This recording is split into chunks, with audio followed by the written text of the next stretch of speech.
So welcome to Startup Sunday webinar series, covering all things legal from inception to exit. Today is the second webinar in our startup series. I can see that we've got a number of participants that are joining. We still have a few more, so I might give them a minute or two before we begin. So welcome for those of you who have joined. Our speakers are ready to start the presentation very soon. I can see the numbers are increasing. We'll give them a minute or two and we'll get started.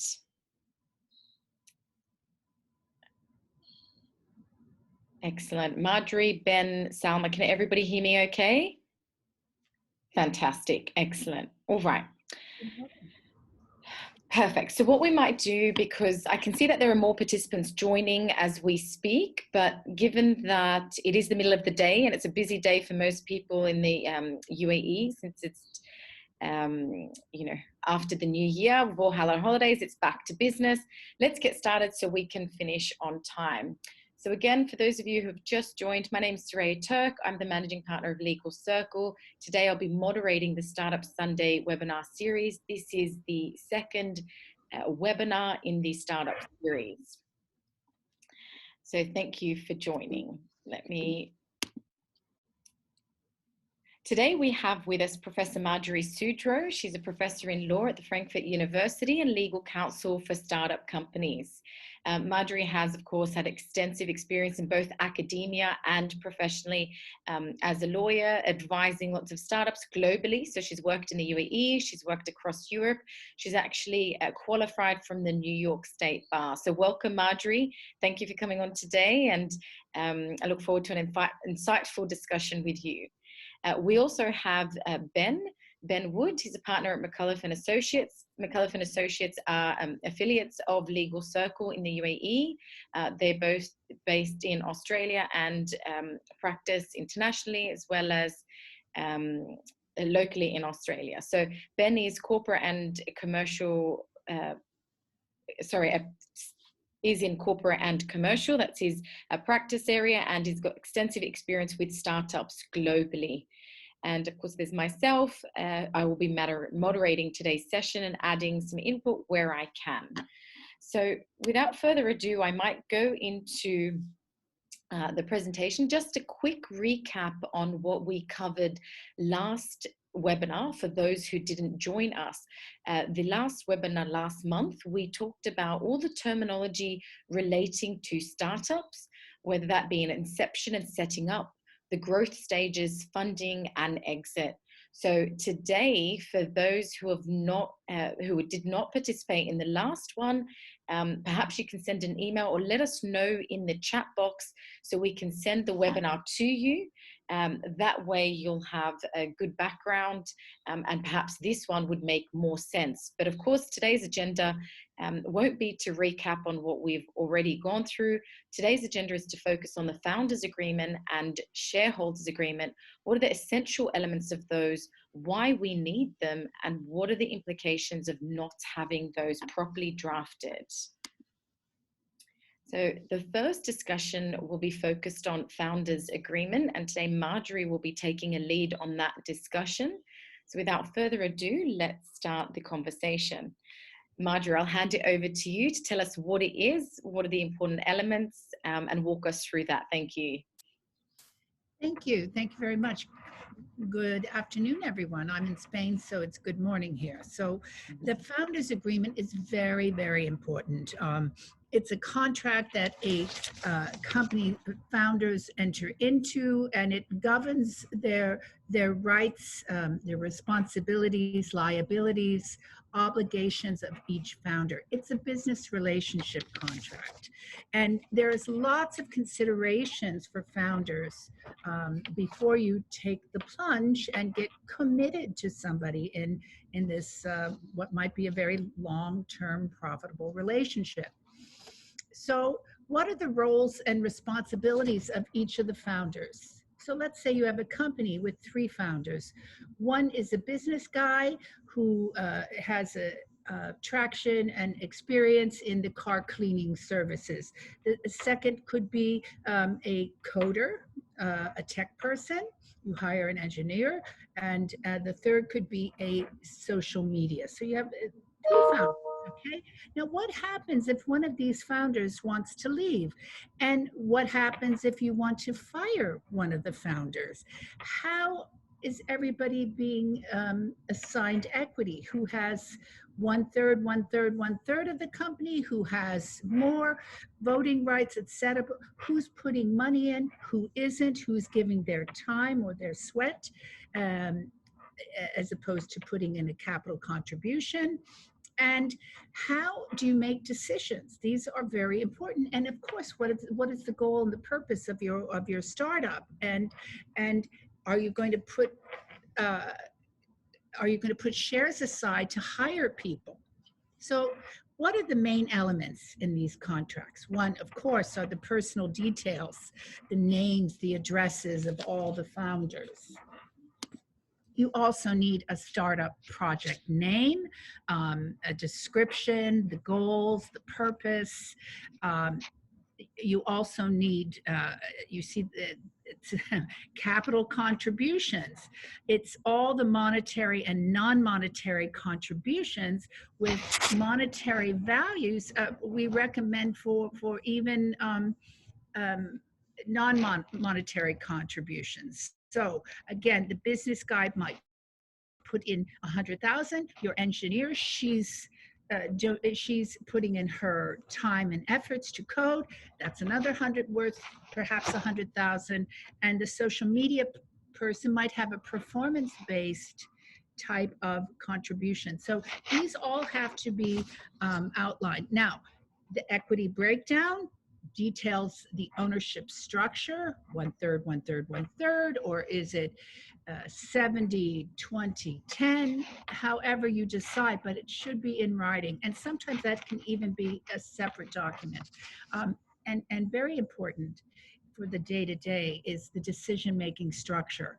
Detail the division of powers with respect to voting rights, and how key decisions are made, how you spend money, who has the final say in case of a dispute, what happens if a founder exits, and what if a founder is not meeting the requirements and you want to terminate that founder. How does it all work? So other main elements to be careful of in preserving this business relationship, and also it looks good to your investors that you're organized and you have a functional structure. Confidentiality, very important. This is a duty to not disclose confidential information that's gained from your employment or your association with the startup. IP ownership, another important fact. We could talk a full hour about that, but it's if you have a product or service that comes with significant contributions by way of IP, could be the app, for example. Sometimes you put that in a different holding company and you assign the rights to that, or license the rights to that exclusively to the corporation. So it maintains it's a tangible asset that's might be separate. Now, a non-compete clause, this could be for your 3 founders. You all have non-compete clauses. That means if somebody leaves, if one person leaves, they won't work for your direct competitor and spill all the trade secrets, or your marketing plans, or your promotional things. There's a lot you want to protect. So this is very important, but you have to work closely with your lawyer on that, because they have to be narrowly tailored. For geography, for time periods. It can't last forever, and it has to be a direct competitor, to be fair. So they're not in and of themselves enforceable. So please be aware of that. I could go on about that for a long time, but another key factor, of course, is remuneration and compensation. As employees and co-founders, how will you be expecting compensation, and when? and how and in what form? Is it a salary plus stock options? Is it how are you paid? So these are all very important issues. And of course, the validity, the effective date of your agreement is normally upon incorporation. So when you're sitting in the garage, having some coffee and talking about ideas, these aren't effective until you've really formed a corporation. Now, vesting. Two types of vesting. First is time vesting. The second is milestone, and both have something called a cliff period. So time vesting, I like. That's my preferred model. Time vesting means that someone, if you give all of your, if some of your compensation or a significant part of compensation is in stock options, you certainly don't want an employee to leave after 6 months, 8 months and sell all the shares. That's impossible. So there's a vesting or waiting period that your stock options accrue as an employee or shareholder. And Ben will talk a lot about that later, how you can confine it. But typically vesting has its own clause, a vesting clause, which we'll talk about in a minute. So you see the vesting period, you have a cliff, right? You have this cliff where you have to wait. So you have to be in a time-based vesting. You have to wait. It's usually 4 years for full accrual, but the 1-year cliff, 1 and 3. So for the first year, you can't take out anything. You don't have any options. You're waiting. You're on the cliff waiting to go up the hill of profitability. Yes. So your shares begin to accrue, and in a 4-year period, it's at 1/48 per month of your employment after year 1 is finished. Milestone vesting, that sometimes is for, you wait for a triggering event like receiving your A round or some sort of product threshold, revenue threshold, etc. And you also have this for employees. You can put pension plans. It's a little different, but it's all incentive.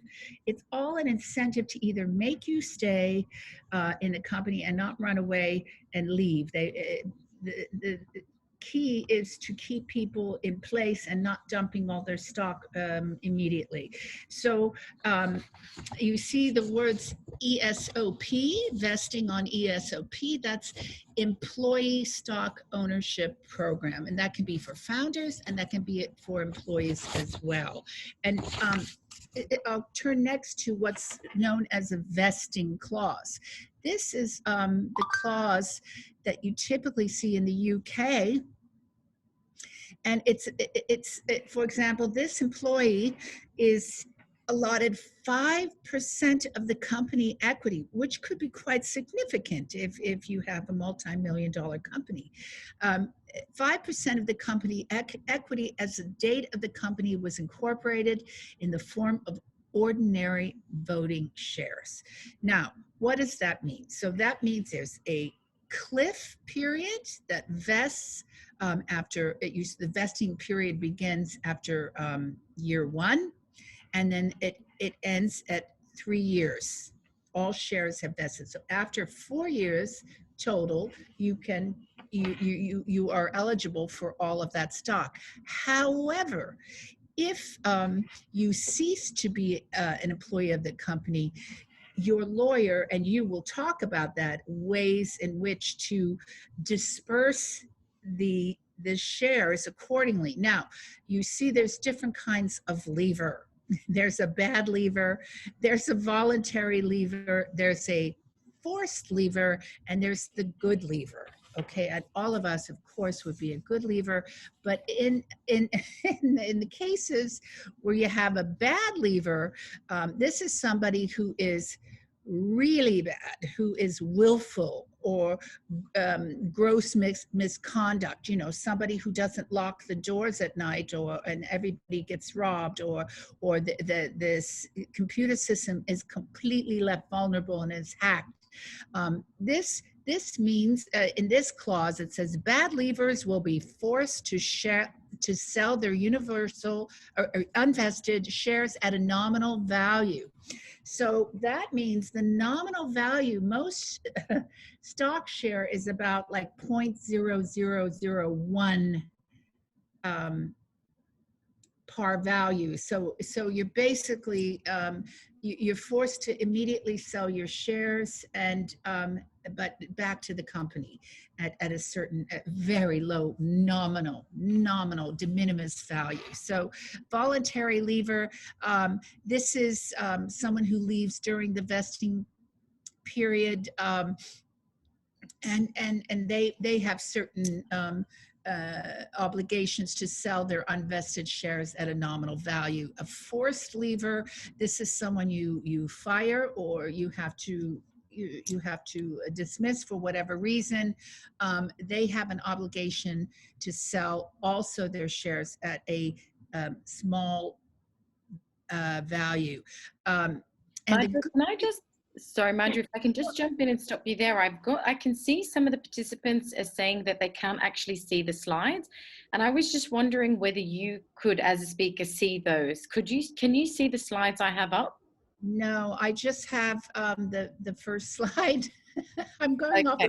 Likewise, sir. I didn't want to interrupt Marjorie, but I can't actually see. Okay, no, only because I can see that a few people in the chat box have said that they can't see the slide, and it's not being shared. So it just made me realize that perhaps you couldn't, Marjorie, either, because we weren't following.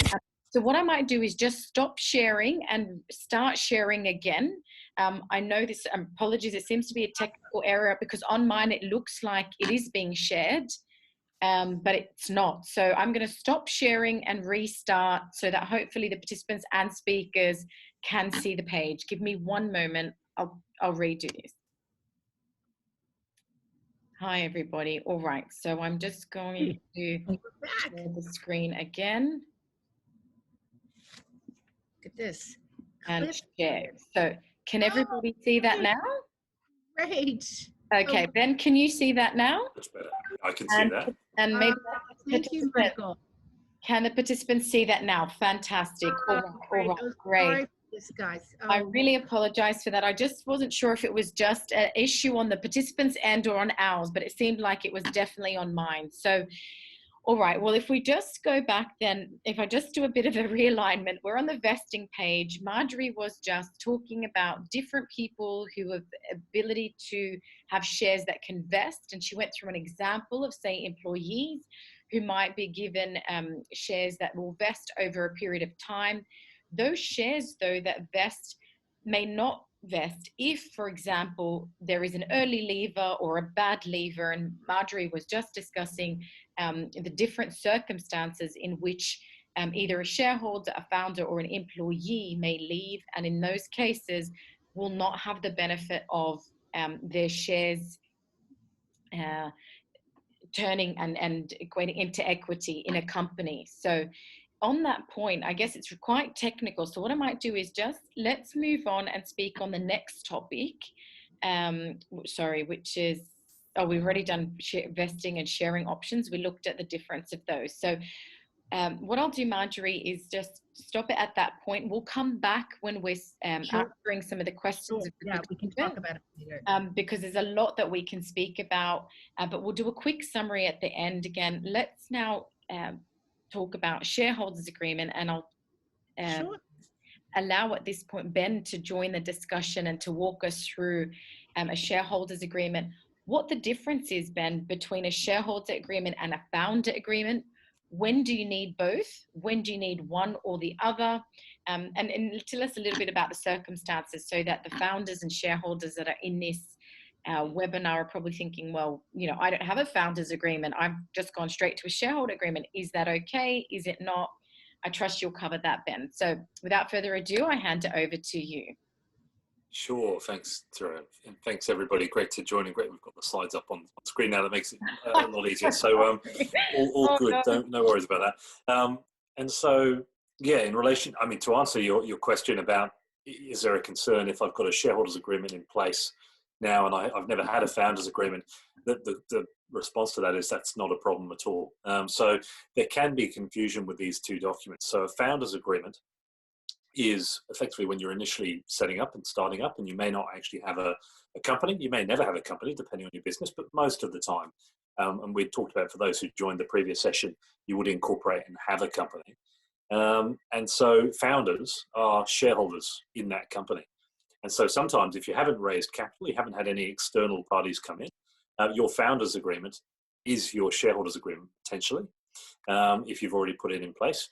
But sometimes, and a lot of the points that Marjorie's already taken everybody through before you've actually gone to the expense and perhaps the complexity of setting up a company, you may want to have an agreement in place before then. And so that's where you come across this concept of a founders agreement. So really the best way to look at if we put the founders agreement to one side for now, the best way to think about a shareholders agreement is just that it is effectively an agreement between a company and its shareholders. So it's post incorporation, the way it would operate. And another useful way maybe to think about it, if you have already got a founders agreement, is to think when you're bringing in external shareholders. So when you're bringing in investors, or we've talked about family and friend raises. So you might have external parties who are not founders, but they are making an investment, or they've got a stake in the company. And so you want to govern that relationship, regulate that relationship in terms of how you work with each other. And that's when you get into a shareholders agreement. And certainly there's two things, really, two takeaways that if you haven't got a founders agreement or shareholders agreement, very good to have that. You want, and we'll come back to that, you want that sort of certainty of a document. But also if you get to the stage of a fundraising round and you haven't got a shareholders agreement, I guarantee you that the investor or whoever it might be coming in, particularly the institutional investors on the side and angel investors coming in, they will have a form of shareholders agreement they'll want to use, or they'll expect that you've prepared a shareholders agreement for them to enter into. So it's a very important document. To take one step back quickly, it's thinking about a company. There's two governance structures in the company. So there's the founders, who are likely to be the directors of the company, so running the company day to day. And then you've got the owners of the business. And so that's when we talk about the shareholders, of course, the owners and the shareholders of the business. And there'll be differences between them. Some of those shareholders will be founders, and there'll be some provisions that will apply only to the founders. A lot of what Marjorie's talked about, vesting arrangements, for example. If I've actually invested in a company and put cash in, I wouldn't expect it to vest over time, so that wouldn't apply to me. And so there'll be different categories of shareholders that you have to work with. There'll also be some of these passive shareholders or minorities. You hear about majorities and minority shareholders, and it's always about, as I say, regulating that relationship in terms of how can I get on with the business, run it day to day. I'm the major shareholder, I may be the founder, but how can I carry on sort of running the business at the same time as have certain rights which apply for those minorities or other investors that have come in. So to that list, family and friends, institutional investors, angels, or whatever it may be, as well as, importantly, we just briefly touched on ESOPs, employee share option plans. So you might bring in your employees as well, and also what Marjorie touched on with bad leavers, so or good leavers. So if you have a situation where employees have shares in your company, again, what does that relationship look like, and how are you going to govern that? There's some key considerations there, which I think a lot of which we've talked on a lot. Sure. Are you talking about a monetary investment or not? The IP and capturing the IP, existing IP. So you make sure that the IP is held in the company, and you might assign where you'd assign it, likely separately, but you can also provide for that in a shareholders agreement as well. And so, yeah, I think that's everything on that side. Thanks, Sarah. To drill down into some of the key sort of things that you'd come across in a shareholders agreement. And look, this is something I tend to do, the same for Marjorie and Sarah. Like day to day, you find we're working on shareholders agreements all the time, and so we're quite familiar with a number of the concepts, and sometimes can talk through them quite quickly as well. But always these presentations are good to try and demystify them as a document, because you pick them up, and they can be a 20-page document, it could be 30, it could be 60-page documents sometimes, and longer, and they're quite confronting if you're not familiar with them and you haven't sort of dealt with some of the provisions, and you sort of pick it up and you look at things, and it's got these drag rights and tag rights and preemptive rights and default provisions and so on, and it starts to get a bit concerning when you sort of look at that. So hopefully some of what we'll touch on is just to try and say that they're normal, and you sort of track to what you might see in the market, what investors might like to see, but what might also protect a founder or some of the major shareholders. So a couple of things: share specifications. We'll talk a bit more about a capitalization table, but it's really how are the shares held. Often you have it in a schedule to the document in terms of allocating those shares, and so everyone knows what their percentages are, what shares they are. I don't think we're necessarily going to get into it too much today, but you might have different share classes as well. So you have ordinary shares, or common stock it's referred to. Then you might have preferential stock or preference shares. And then you might even have sometimes dividend access shares, so like A class shares, B class, C class. So you might have different share rights, and often that would be captured in the agreement, just so everyone knows what they've got and what they hold. The share value, like at least from day one when you're entering into that agreement, again, is generally captured. The paid up capital piece is typically, you'd see that shares are often issued fully paid up. It doesn't have to be that. If they're partly paid, that means, so I've committed to pay for a share in the company of $100, and I say, here's $50 now, and I'll give you $50 in another year. So that's a partly paid share. Most of the time, it's what you will have are fully paid shares. So I pay all of that capital in upfront. In the context of taking equity, there can be differences with options and other classes, but that's the paid up capital point. And the share classes we've talked about as well. Like again, the other key thing you may have is voting rights. So you may have a core set of common shares or common stock or ordinary shares which have voting rights. And you might say for some shareholders coming in, employees perhaps, that for a period of time they don't have voting rights. They might have a different class. So they have a right to come to meetings, or they might have a right to a dividend if the things are going well with the business, but they don't necessarily have a right to vote at a shareholders meeting. So you can govern things that way as well. In terms of share rights, touched on those a little bit. So a tag and a drag, what that is that point about balancing the interests of majorities and minorities. The tag and the drag are classic examples of that. That a drag along right is really when you have an offer for somebody to buy the business. Say they come to me as the major shareholder. If they can get up over a stated percentage, often about 75%, and they get that number of shares, and so enough shareholders agree to sell to that particular person, you can drag everybody else with you. You can drag the minorities with you, and so you can achieve your exit. So that's that example of balancing the interests of the parties. A tag right is the flip side of that. So it's saying, if me as the major shareholder, I'm a 50, 70% shareholder and I'm selling, they say, well, you can't sell unless you let me tag along with you. So I have a right as a minority shareholder to say, oh, Ben, you're selling, I'm going to come and sell my shares at the same time as you. And that's a tag right. There can be sort of lock-in type provisions. For founders, typically that is actually that you may not be able to transfer your shares for a stated period of time. So investors coming in say, not only have you got vesting, but you've got to retain your stake unless we give you consent to transfer. The preemptive right provisions, again, just on that next point, very common to see these in a shareholders agreement, both on the issue of shares and the transfer of shares. So different distinction there, that on a new issue of shares, so we've done a fundraising round, then we want to raise some further capital, and we're going to issue new shares to new investors coming in. Before we do that, we have to offer it up to all our existing shareholders first on a pro rata basis. So you're saying we're going to keep everybody on the same footing, that if they have the funds to participate, it goes to them first. And then if they can't participate, you have a balance left over at the end, and you can go and raise the capital from an external party, a third party. Similarly for a transfer, so between me and Marjorie, we're the two founders in the company, and we say, well, before I sell or before Marjorie sells, you have to offer it to me, or I have to offer to Marjorie first before I can then transfer to another party. And so that's a preemptive right on transfer. So very common to see these. It's really the whole idea that for companies in the early stages, one, it's ensuring fairness for the people that were there first, but it's also this idea of keeping the company closely held, usually in the early stages. You don't want it to go out.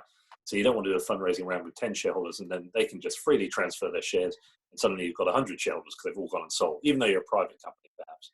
they've gone and found buyers for the shares and there were no restrictions. So that's And what can that's I just come in at this point and ask you a question? Because I know there are a few participants on this that are probably thinking the same thing. So they're new to the game. They've just started, they've just probably incorporated a company. They've had family and friends. So they're, pre-series or series, the very early stages where they've, got some equity from their family and friends, and they've given them what they think is a shareholder agreement. But that shareholder agreement doesn't cover many of the elements that you're discussing today. So what happens in that regard? Like, can you tell us a little bit more about, what happens if you've given somebody a shareholders agreement? It's a non-comprehensive one because this is your first experience ever of even seeing what a shareholder agreement is. And then you realize, there's a lot of provisions that should be in there that are not in there. Is this a work in progress? Is this a document you can change, or is it locked in once you have one? Yeah, it's a good question, Sarah. Thank you. And so certainly a shareholders agreement is what you call a living document. So it changes over time, invariably. As the company grows, as your shareholder base, your share capital table changes over time, and new investors come in, you're definitely going to change it as you evolve. And so it's common. It's sort of similar to a founders agreement. So a founders agreement is a bit more bare bones, typically, to a shareholders agreement. And then you get into a shareholders agreement when you're investing a bit more time, maybe getting at a stage where you can invest in some of the legal and accounting advice to get that set up in the right way. And absolutely, you can go back to your family and friends or your investors and amend an agreement subsequently to build on things that you've already agreed and to expand it out over time. The only important thing I should mention with that is that, of course, you do need people to agree to it. Exactly. So exactly.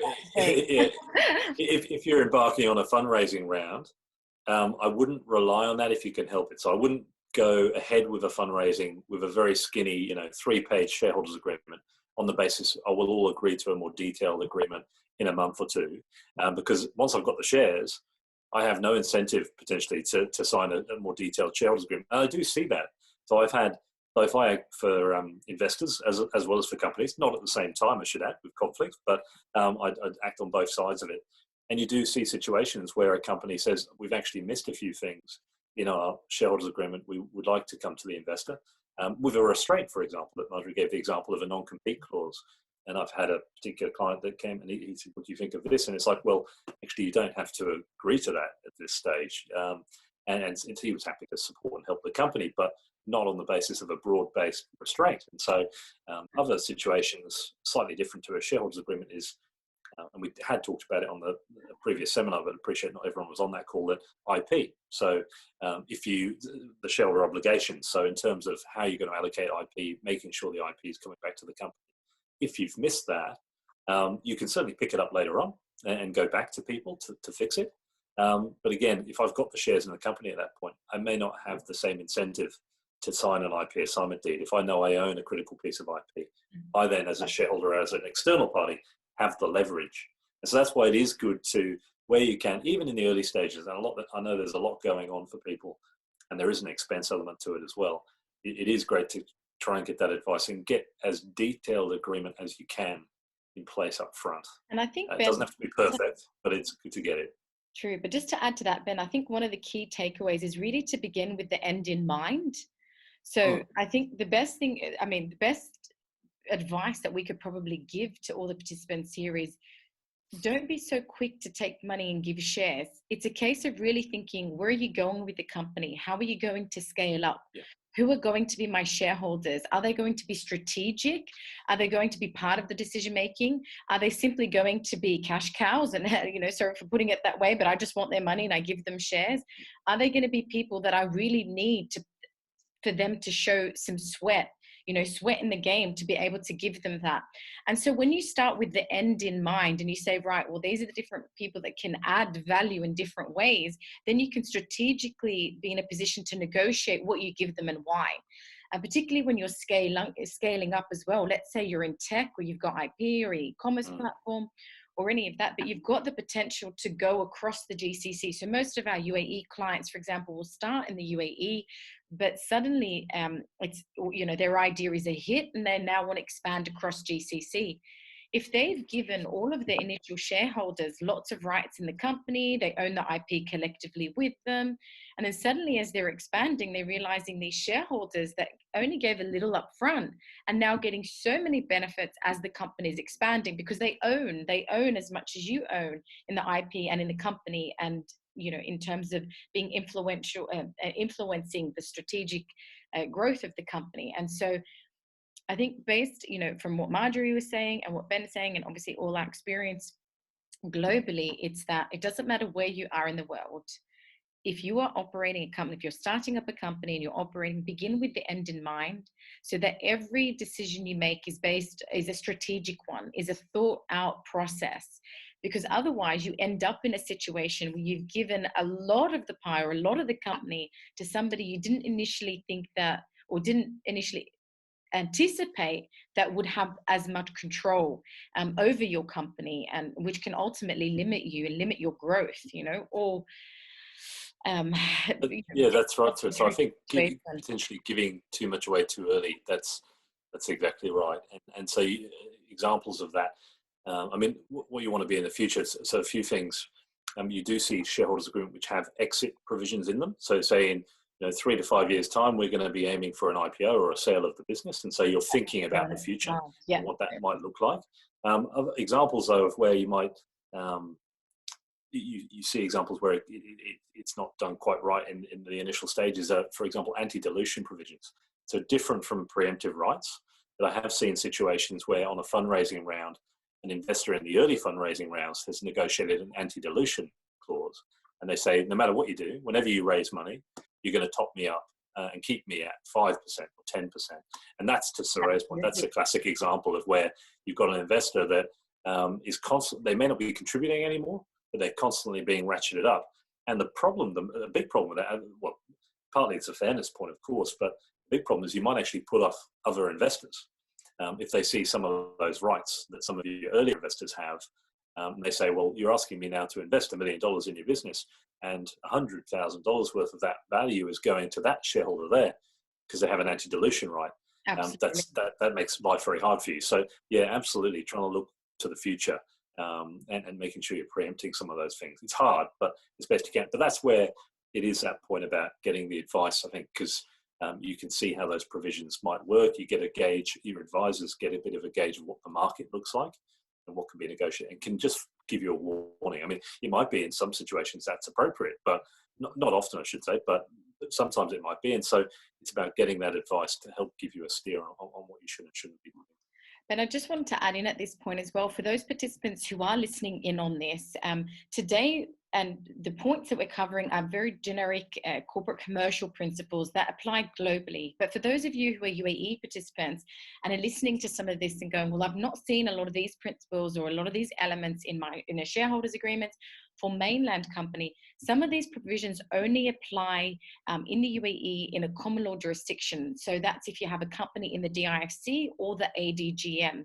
Because as most of the participants know, or if you don't know, on the mainland, some of these provisions don't apply. The corporate commercial laws are the federal laws of the UAE, and they don't include, for example, an extensive, exhaustive, and very comprehensive rights and differences in ownership and dilution and voting rights and whatnot. So today, just so that we could give a much richer content, we're going into a lot of the principles, legal principles that we would see in a common law jurisdiction.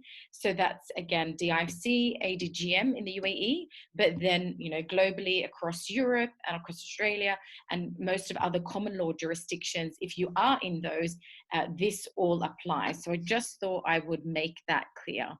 I've got a question that's come through. So what I might do is just, Ben, I know I'm interrupting your flow a little. No, that's fine. Given the disrupted start in the beginning, I want to make this a little bit more exciting for the participants and to ask and make this very relevant. So if they've got a question, please ask those.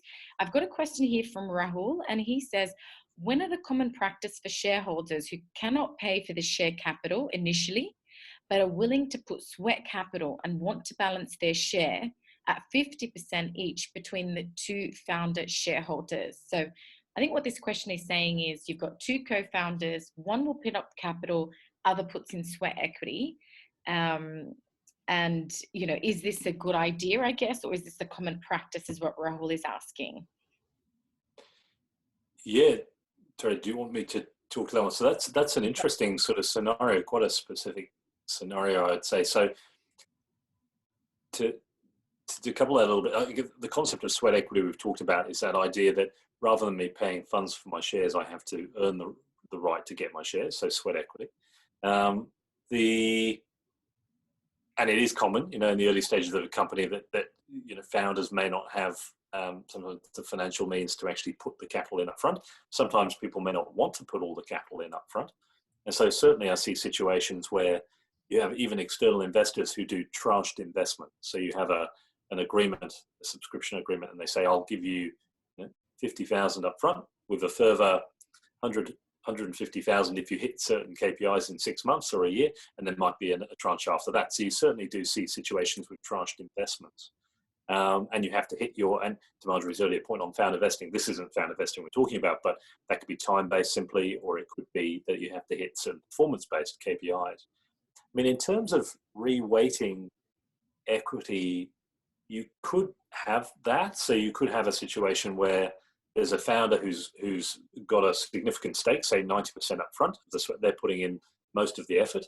There's another founder or investor there who maybe gets 10% up front on that first tranche, and they want to have a right to put further capital in down the track. And you could, yes, I mean, you could balance out the share capital. So when they put further funding in and you issue new shares, those new shares dilute down the other founder. And so you could get to a situation where it's a sort of 50-50, for example. So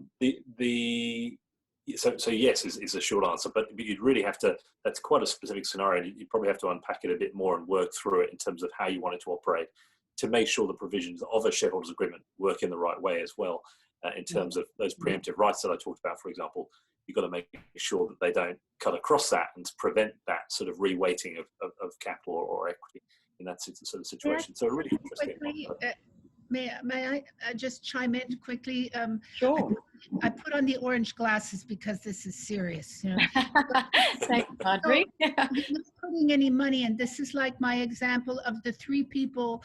One puts in capital, the other one puts in their coding experiences. That's their contribution. But Exactly. one of the caveats there was to try to monetize, try to quantify the contribution. So they're going to put in 12 months of work valued at, and this also sets forth that they are contributing, and then therefore they are earning, you know, they are earning and contributing. So that you do this right at the very start in the shareholder agreement. That's right. Okay, so on that point, we've got an anonymous attendee who's asked a similar but different question. So I think what the audience, or what I can gauge from the participants, is they're unsure about how to do the equity split, or what to give who based on what, you know, whether it's their financial contribution or whether it's, again, putting in that sweat in the game. So again, the question is, what is the fair share in a company where party A contributes in finance and party B contributes in efforts and experience? So again, we're looking at the same question where, you know, is it sweat equity or is it going to be because of their financial contribution? And to put it really, really, really simply, it's at the very early stages, it's what you think the value is. So if Marjorie was saying, you know, I'm a coder, I came up with a brilliant idea, but I've got no technical skills whatsoever, and I cannot put those ideas into practice and implement them without my coding guy. So if I'm 50-50, if he's as equal as I am, then it may make sense to be 50-50. But you also need to be aware that at some point in time, you will both be watered down when you have other investors, and if you're going to start fundraising. And for the participants that don't understand what watering down is, it's when your share in a company becomes less and less because you need to give more shares to other people to either raise funds or to bring on talent through, you know, employment agreements and share options, or, for example, to bring on, I did say more shares. So for money, capital, or talent, or skill and experience. So watering you down essentially is you might start with 50-50, but as you progress and you raise more and more funds and you issue more and more shares, then you will become less. And that is all need to be thought through. And I've got up the slide on cap table because I think it's probably good at this point to talk about what that is and how that relates to the shareholding and ownership, and how that reflects the changes in shareholding and ownership over time. So Ben, did you want to just quickly run us through what that was? But sure, also I can quickly run through that. I think, yeah, and very interesting questions as well. Before we just quickly get into that, it's exactly right, as Marjorie said as well, is allocating and that value between parties is very hard to do. But if for example, I am the IT expert, the coder, you might sort of look at it in a simple sense of, well, what would you pay me on a year? Like if I was an external contractor, well, what would be my salary? Is my salary $100,000 for a year? And so if I'm focused and I do my job for a year, and I'm still around for a year, then I should have $100,000 worth of shares perhaps to the other person who's actually putting the money in. So that's the situation. So you try and put a dollar amount and attach it to those contributions, which is very, very hard. We can't, unfortunately, none of us, I think, can give you a perfect answer. And sometimes you will be actually the person best placed to recognize the respective values of the contributions to your business and sort of take it forward. Essentially, they're commercial considerations, aren't they? And they're very much, it comes down to negotiation. That's right. That's right. Yep. And then so the cap, which leads into the cap table, which, in the early stages is just that. So it's saying what are your relative contributions? What are the shares you're going to hold? So think at the founders stage. So 3 founders coming in. We've all made our own contribution. We'll keep it easy. We're each getting a third. We're each having the same shares. So my share cap table would look like whatever the shares are, common stock, ordinary shares, 33.33% each, plus the number of shares I actually hold. What does that actually equate to in the company? So you can see in that sort of in the middle, you can see the percentages there. I mean, in this case, it's slightly different. So you've got your founders shares at a later round represent 44.4% of the company. So this is so initially you've got just the founders assumed. So 1 million shares each. We each have 50% of the company. You then get into a further round and you've brought in new investors. So they've come in at 55.56% and they've diluted down the founders. So the founders haven't changed. They've still got their same number of shares, 1 million each, but you've issued a whole new 2.5 million shares. So you've got you've got 4.5 million shares on issue.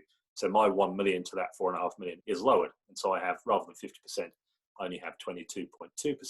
So this is much like a shareholders agreement is a living document. A share cap table is a living document. It will change over time. So you're forever capturing what are the shares, who are the shareholders? One, of course, very important. If you need to contact them, you'd have their contact details in there as well in time, or a share register where you have their contact details. What class of shares do I have? Is it ordinary founders, or are we all the same, or have we got lots of different classes? What are the number of shares, the percentages, and also what are the values? So you'll have allocated to what we've talked about earlier, the respective values of what the shares sort of represent, and that will change over time. You look at the valuation or the issue price of a share is captured as at a point in time, but of course the value of a share will change like any asset. As it increases in value, as the business performs, those shares will increase in value. And that's the point. The other key takeaway is that, well, I may end up having 22% as opposed to 50%, or even 10% or 5% of the company. Hopefully that 5 or 10% is going to be worth a lot more down the track than it was when I had 50% of the company. So it's ever changing, and that's what you're looking to capture with the cap table. So Ben, and make sure you're fully across it. So Ben, I mean, we're looking at this, and obviously as lawyers, we've seen this before, and we're always talking to clients about this.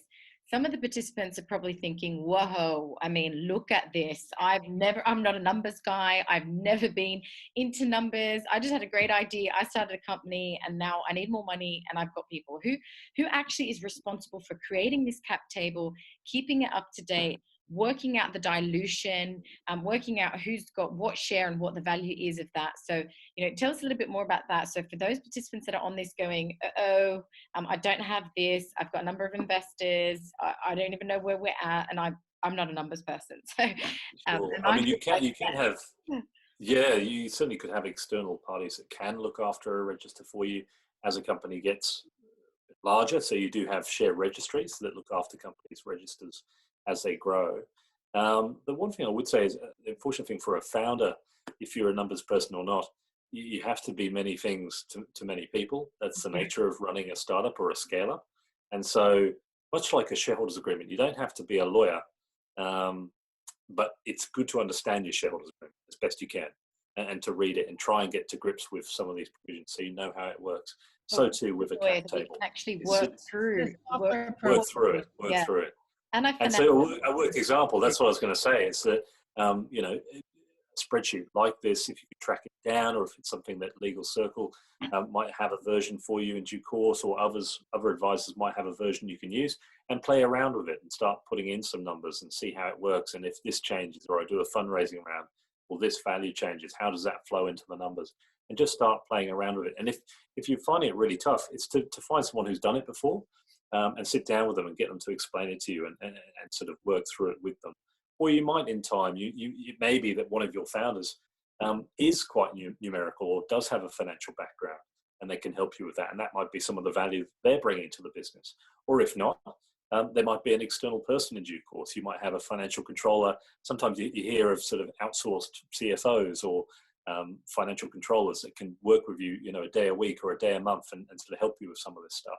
So it's again, not a perfect answer, but I think it's often with these things, just starting with it, pick it up and try and have a go and see if you can get to grips with it. But it is a very important document. It's a living document, and you've got to understand some of the key concepts of, or what your own holding looks like. What is a pre-money valuation versus a post-money? So what does your capital table look like before you've raised the money? What does it look after? And all of those things, it is an important thing to get to grips with. So it can be tough, I know, but I think it's that concept of just start, try and get a spreadsheet, play around with it, and see where you get to from there. And always seek the advice if you're struggling with it. Very true. Marjorie, was there something you wanted to add to what Ben was saying? I can see that you're, oh, sorry, you're on mute. Marjorie, you need to unmute. That's okay. You have to have a cap table. You absolutely have to have a cap table. You absolutely have to have a structure. Once you start taking other people's money, you want something objective and structural to guide you. You don't want to get into these greed wars where it is me, it is my company, I am Tarzan, I made this happen. You know, you have to keep it objective. And this helps. You won't get investors, you won't get into the big leagues without having these things, period.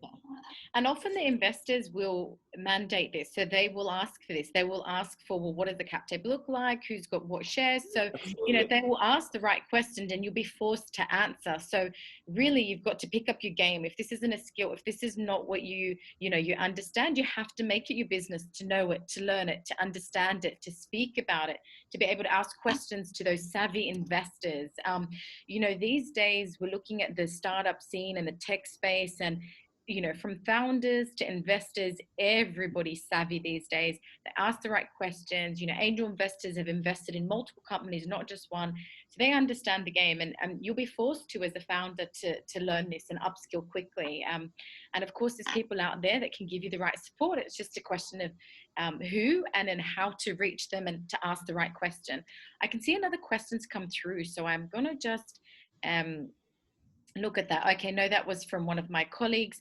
So I can see now, I'm mindful of the time, and I see that it's about 1:25. Generally, our webinars do go for 1 hour. Today, looks like we may go on for a little bit. Let me just see how many slides we've got left. Okay, actually, we're nearing to the end. So what I might do, Marjorie and Ben, just again, to make this a little bit more interactive and to make it relevant to the participants, let's go through some top mistakes that we've seen in founder and shareholder agreements.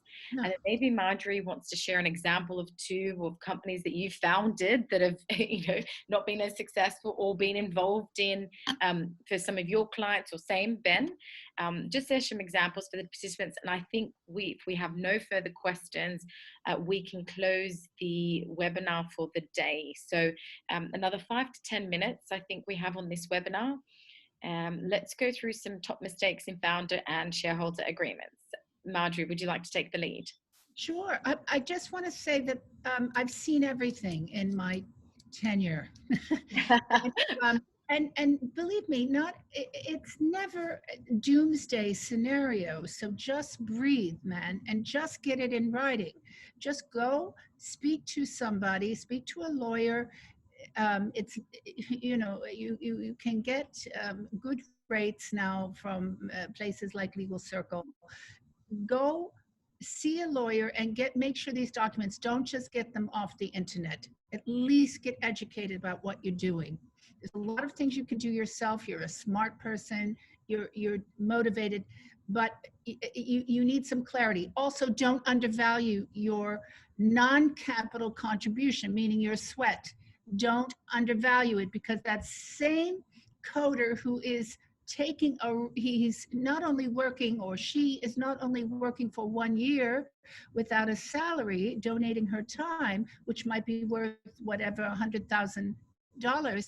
There's also, you have to factor in the risk that they're taking, because a lot of startups fail. So it could be 1 year of a big waste of time. So that you have to factor that in as well, to help the founder with realizing his dream. So don't underestimate your contribution. And even the big money people don't rule the roost at the end of the day. That I would say, and in fact, if I often become like a coach for small startups to show them their worth and value against big private equity companies. So that's very important. And there's nothing that really can't be fixed, but try early. And don't be overly generous with founders. And remember that it could break up. There's lots of harmony in the garage, you know, when you're building, but egos take over, chips, have it all in writing. Yeah, I think that's right, Marjorie. I was going to say the other thing is, of course, have it in writing and sign it as well. So many times you see an agreement and it's been negotiated for a few months, and then it's just been put on a shelf, and a dispute or something issues arisen a year or two down the line, and it's not been signed, and it unfortunately doesn't help you much at that stage. I've seen arguments legally about verbal, so unwritten shareholders agreements that people have tried to enforce before, but that's not perfect. So definitely not perfect. So yeah, sign the documents and get it in writing, I think, are the key things. There's a few other points on that slide, but I'm conscious of time. So I mean, in terms of things like unanimous consent and deadlocks, generally try to avoid that, where you have an approval provision in there that's absolutely unanimous. Everyone has to agree, because it depends on it. It might be some key decisions that you say, if we're going to do something major on the business, we all need to agree. Okay, in the early stages, but not for day-to-day things. So to Marjorie's point, that you don't want something that could paralyze the business, that you're trying to just get on with the job, and everyone says, well, I have a say on that, I vote on that, and it's unanimous, and then you just can't do anything, and it all unfortunately falls in a heap. So many chiefs, not enough Indians, as the saying goes, right? Yeah. Ben, I've just noticed that a few questions have come through, so maybe we can take these last few questions before slightly wrapping up. So Nicola has asked, how does an exit through acquisition take place, and how do majority and minority shareholders get treated based on what has been agreed in a shareholder agrement? Yeah, it's an interesting, I mean, we could talk about that for a bit of time, but right. I guess in the simplest sense, so on an exit, I mean, there's a few things that could occur. Assuming it's acquisition, it's not a listing, an IPO or something like that, or it's not. Private equity is a form of acquisition, typically, but usually the answer would be acquisition is either by buying the shares in the company, so I'm acquiring the shares, or I might be acquiring the business and the assets. So I say, for whatever reason, I don't want to buy the shares, I don't want the legacy of the company, but I'm going to buy your business and your assets. In that case, I'm contracting with the company. So I'm buying those, because the company holds its own assets, and I'm buying them off the company. But otherwise, I'm acquiring the shares from the shareholders. So that comes back to that earlier point about drag rights, for example, that it might be the major shareholders want to sell. The minorities may say, I don't want to, but you drag them along with you, and you can force them perhaps to sell their shares. The key thing in terms of the point on how may they be treated, I mean, often the position would be you're treated exactly the same. Whether I'm a majority or a minority shareholder, I'm still getting, if we assume we're all holding the same shares, ordinary shares, I get paid the same amount. I have a smaller number of shares, but I get paid the same amount and I'm treated the same. Similarly, if you've sold the business, the company sells the business, so it receives a whole heap of cash potentially on the sale of the business, and you might pay a dividend to shareholders to realize that cash, to pay it back to them. And often that might be on, again, if it's all ordinary shares, they're all paid the dividend on the same terms. Now, we don't have time to get into it, but you can have different rights on an exit. So you can have what they call like a liquidation preference, for example. An investor coming in and says, well, I'm investing in the early stages. I'm going to have a 1.5 times or a 2 times liquidation preference. And they might, if they do that, that means I get my money back first before anybody else, or I might get my money back twice first. So if it's a 2 times liquidation preference, I get it back twice, and then the money goes to everybody else. So there's certainly, I don't want anyone to think otherwise, that there can definitely be different treatments for different shareholders.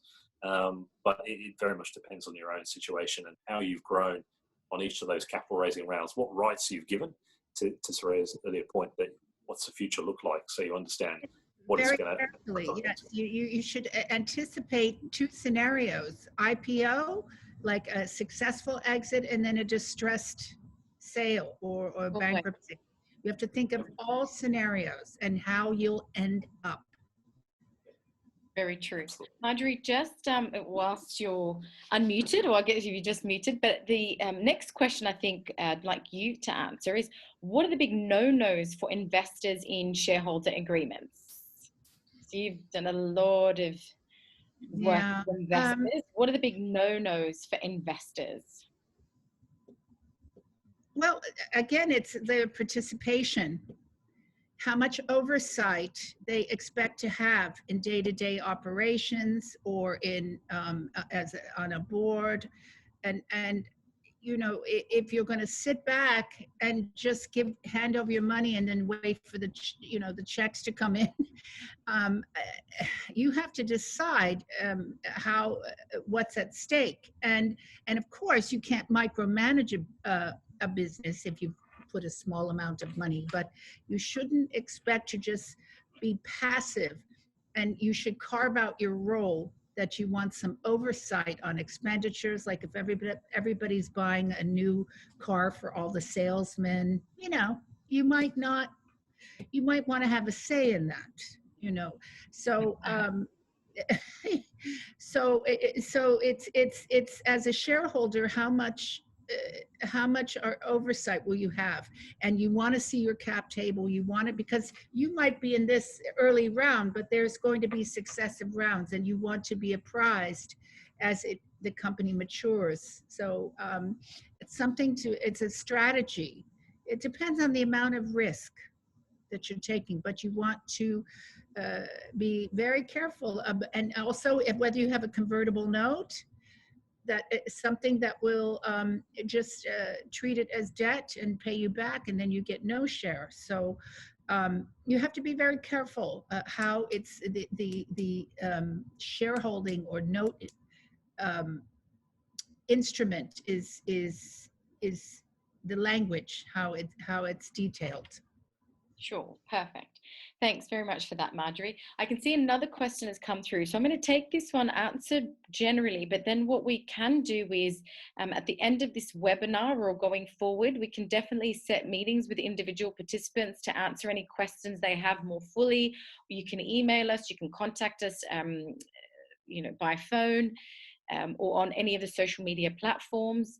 I wanted to just quickly, before I take this last question, let you know that we, as Legal Circle, have lots of different memberships and different ways of working with individuals. We understand the financial constraints of founders, and so we do want to support and give as much advice as we can, whilst capping or making at least the fees more flexible, to be able to work with you. So please reach out to us to find out more.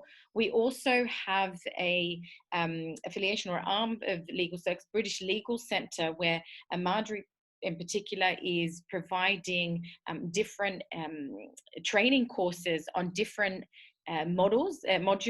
One of the modules is legal aspects of a company startup, 7 intensive models in that course. So if you'd like to know more about that, again, reach out to us so we can provide you the links and more detail to keep yourself abreast of changes and upskilling and knowledge and everything that you need to know. So I recommend that for you as well. Exactly. Just one thing, that they're very inexpensive. You know, they're geared to really be in-depth training, and Soraya, the Legal Circle will give you a link we'll to provide get the link. Yeah. So after this event, we will send an email to everybody with the slides, as well as more information on both of those, on courses and legal support if you need that. So the last question, or I think there's 2 that have come through, but just before we wrap up, Rahul has asked, what are the benefits for creating a holding company? Suppose a company is setting operations in the Middle East. Is it wise to set up a holding company? So before you set up any entity, again, one of the advice would be to start with the end in mind. Why do you need that holding company? What is your current structure? How will you be restructuring? How will you be expanding? And then why do you need holding codes? Holding codes, though, are very common in a structure where you are scaling up and you're going to have multiple operations, whether that be across the GCC or globally. And generally, you have your founders together with very key investors in the holding company, which owns multiple companies or entities beneath that. To separate really the ownership from operations and the business and day to day. So there are several reasons why why you would set up a holding company. There are different considerations you would make in where you would set that holding company up.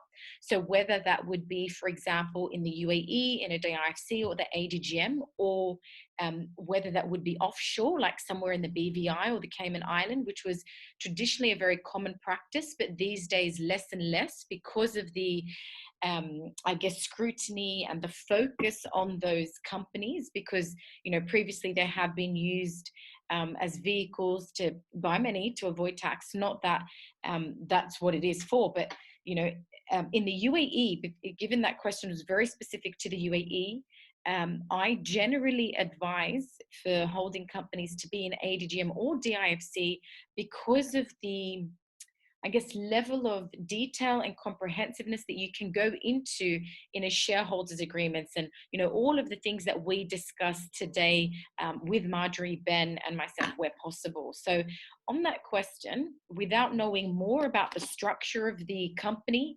how many entities it has, how it intends to scale up, I cannot say whether you need a holding company and which jurisdiction specifically, but if we get on a call, of course, we can answer that in more detail. I can see that there's no more questions, and we've just gone over time. So I'd like to wrap it up for the day. Thank you so much, Marjorie and Ben, for your participation. As always, it's a pleasure to have you, and the detail and level that you go into is simply amazing. I know it's a lot for people out there, so reach out if you need more clarity on anything. We do have upcoming webinars. The next one will be on the 7th of February, where it looks at setting up and incorporation. And then we have 2 after that before our startup seminar or webinars cease. And we have new webinars for the participants to keep you up to date and to give you some knowledge in the various practice areas. But thank you, everybody. It was an absolute pleasure, and we'll see you at the next webinar. Fantastic. Thanks very much. Okay. Take care.